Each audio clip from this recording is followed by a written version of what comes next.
Corona corona పేరు వింటేనే భయం వేస్తుంది. మనకే కాదు, అగ్ర రాజ్యాల వాడు కూడా కరోనా అంటే వణికిపోతున్నారు, భయపడిపోతున్నారు. కరోనా పేరు వింటే భయభ్రాంతులు.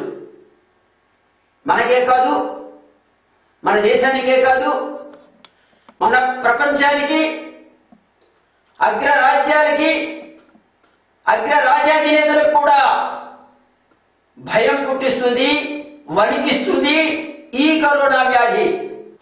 ఈ కరోనా వ్యాధిని నిర్మూలించాలంటే ఒకటే మార్గం, ఎవరి ఇళ్లలో వారు ఉండటమే, పరిశుభ్రతను పాటించడమే దీనికి మందు. భారత ప్రధాని మార్చి 22న జనతా కర్ఫ్యూ విధించారు. దాన్ని రాష్ట్రాలు, ప్రజలు ఆమోదించి దాన్ని స్వాగతించారు. దాని ప్రకారం ప్రజలందరూ కూడా పాటించారు. ఎవరైనా రోడ్లపైకి రావద్దు అని ఈ కరోనా మనకు రుజువు చేస్తుంది. మనల్ని మనం రక్షించుకోవాలి. మన ప్రాంతాన్ని, మన గ్రామాన్ని, మన దేశాన్ని, మన ప్రపంచాన్ని కూడా మనం రక్షించుకోవాలి.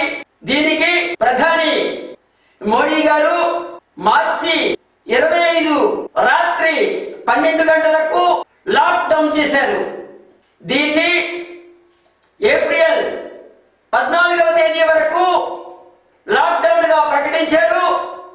దానికి రాష్ట్ర ముఖ్యమంత్రులు, రాష్ట్రాలు దాన్ని ఆమోదించాయి, అనుసరిస్తూ ఉన్నాయి.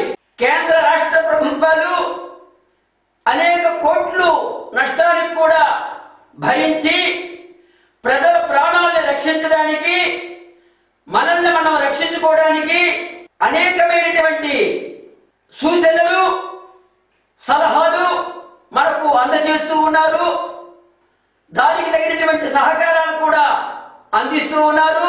భారత ప్రధాని ఏప్రిల్ 14 వరకు లాక్డౌన్ ప్రకటించారు.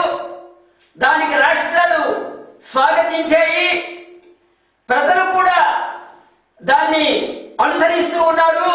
లాక్డౌన్ కనుక ముఖ్య ఉద్దేశం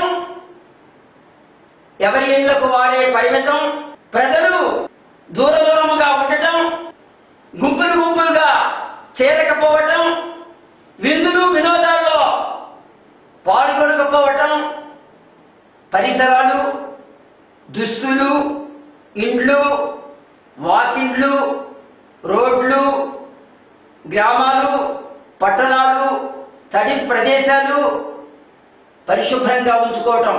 వ్యాధిగ్రస్తులు గ్రామానికి వస్తే ప్రభుత్వానికి, ఆరోగ్య కేంద్రాలకు తెలియజేద్దాం. ఈ కరోనా వ్యాధికి ప్రపంచ దేశాల యావత్తు కూడా జాగ్రత్త వహించి శ్రద్ధతో విమానయాన సర్వీసులు, రైళ్లు, బస్సులు,